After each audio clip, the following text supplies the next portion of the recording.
بسم اللہ الرحمن الرحیم چاہیے۔ جی ہاں، سلام کا جواب کچھ مواقع ایسے آ جاتے ہیں، یعنی کچھ ایسی حالتیں پیش آ جاتی ہیں کہ جہاں پر سلام کا جواب نہیں دینا چاہیے۔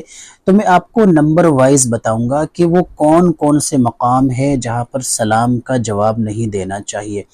نمبر 1، نماز کی حالت میں سلام کا جواب نہیں دینا چاہیے۔ نمبر 2، خطبے کے دوران بھی سلام کا جواب نہیں دینا چاہیے۔ نمبر 3، دینی اسباق کے دوران، یعنی جہاں پر قرآن اور حدیث کا درس ہو رہا ہو اور کوئی مہمان آ گیا اچانک ایسے موقع پر، تو اس کو بھی سلام کا جواب نہیں دینا چاہیے۔ نمبر 4، کھانے پینے کے دوران، آپ ناشتہ کر رہے ہیں، کھانا کھا رہے ہیں، تو اس دوران اگر مہمان کی آمد ہو گئی تو جو کھانا کھا رہا ہے یا کھانا تناول فرما رہا ہے، ناشتہ کر رہا ہے، تو اس کو چاہیے وہ سلام کا جواب نہ دے۔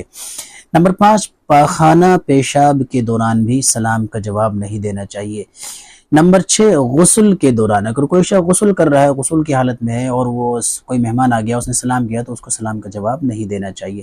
نمبر 7، حالت حیض میں، اگر عورت جو ہے حالت حیض میں ہے، ایام مخصوصہ سے ہے، تو اس کو چاہیے کہ وہ سلام کا جواب نہ دے۔ نمبر 8، حالت نفاس میں بھی سلام کا جواب نہیں دینا چاہیے۔